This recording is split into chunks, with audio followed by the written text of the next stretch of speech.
ইতিহাস যেখানে জমিদারি প্রথার অত্যাচারের গল্প শোনায়, সেখানে এই জমিদারি প্রথা মানুষকে শোনাবে ভালোবাসার গল্প। দৈনিক লাখো কণ্ঠ। ঐতিহাসিক রূপসা জমিদার বাড়ি চাঁদপুর জেলার ফরিদগঞ্জ উপজেলার 15 নং রূপসা ইউনিয়নে অবস্থিত এই ঐতিহাসিক রূপসা জমিদার বাড়ি 1800 শতকের মাঝামাঝি সময়ে প্রতিষ্ঠিত হয়েছে। 250 বছরের পুরনো এই জমিদার বাড়িটি ব্রিটিশ শাসন আমলে মুসলিম ধর্মপ্রাণ ব্যক্তি আহমেদ রাজা ব্রিটিশদের কাছ থেকে জমিদারি কিনে জনসেবার লক্ষ্যে এখানে এই জমিদার বাড়িটি নির্মাণ করেন। মূলত 19 শতকে আহমেদ রাজার নাতি আহমেদ গাজীর পুত্র মোহাম্মদ গাজী চৌধুরী এই জমিদারির প্রচার ও প্রসার ঘটিয়েছেন। তিনি তার পূর্বপুরুষের ন্যায় ছিলেন ধর্মপ্রাণ, দয়ালু, দানবীর এবং সমাজসেবক। দয়া ও দানশীলতায় তার চারিত্রিক বৈশিষ্ট্যকে নিয়ে গেছে এক অনন্য উচ্চতায়।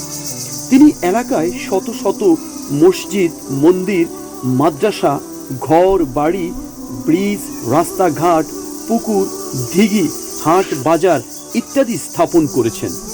কথিত রয়েছে কোনোদিন কোনো মানুষ এই জমিদার বাড়ি থেকে খালি হাতে ফেরত যায়নি।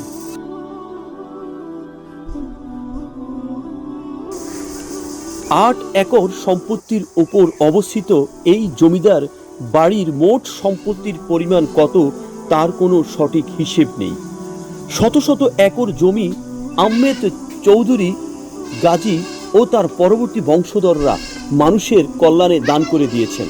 ব্রিটিশ শাসন আমলের শেষের দিকে যখন সমগ্র ভারতবর্ষে ব্রিটিশদের অত্যাচারে মানুষ অতিষ্ঠ, তখন মুসলিম এই জমিদার তার দয়া ও ভালোবাসা সম্পদ বিলিয়ে তিনি সৃষ্টি করেছেন এক অনন্য দৃষ্টান্ত। রূপসা সুপ্রাচীর মসজিদ, রূপসা আহমদিয়া উচ্চ বিদ্যালয়, রূপসা সিনিয়র মাদ্রাসা, লাউতুলি দিঘি ইত্যাদি স্থাপনা এখনও ঐতিহ্য বহন করে চলছে। জমিদার বাড়ির সামনে রয়েছে সুবিশাল মাঠ। বাড়ির প্রবেশদ্বারে বিশাল গেটের এক পাশে সুপ্রাচীন নান্দনিক শৈল্পিক কারুকাজ মণ্ডিত সুবিশাল মসজিদ, অন্য পাশে রয়েছে জমিদারদের নাম ফলক সহ কবরস্থান।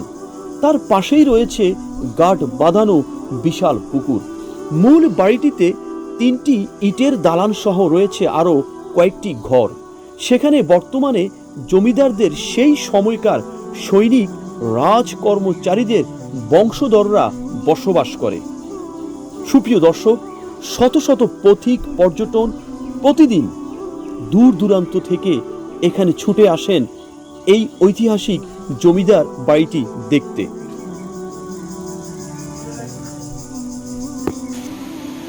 ইতিহাস যেখানে জমিদারি প্রথার অত্যাচারের গল্প শোনায়, সেখানে এই জমিদারি প্রথা মানুষকে শোনাবে ভালোবাসার গল্প। ঐতিহাসিক রূপসা জমিদার বাড়ির রাজা আহমেদ যে জমিদারি প্রথা চালু করেছেন, সেই জমিদারি প্রথা ছিল মানুষের কল্যাণে নিয়োজিত, মানুষকে ভালোবাসার, মানুষকে শ্রদ্ধার সম্মান শেখানোর। মানুষের জন্য তারা তাদের সম্পত্তিগুলো অকাতরে দান করে হয়েছে মানুষের হৃদয়ের মানুষ, ভালোবাসার মানুষ। তাই তো এই দালানগুলোর সাক্ষী বহন করে চলছে যুগের পর যুগ মানুষকে ভালোবাসার কথা শেখাতে। আবারও দেখা হবে কোনো এক ঐতিহাসিক স্থানে। সে পর্যন্ত সবাই ভালো থাকুন, সুস্থ থাকুন। আসসালামু আলাইকুম।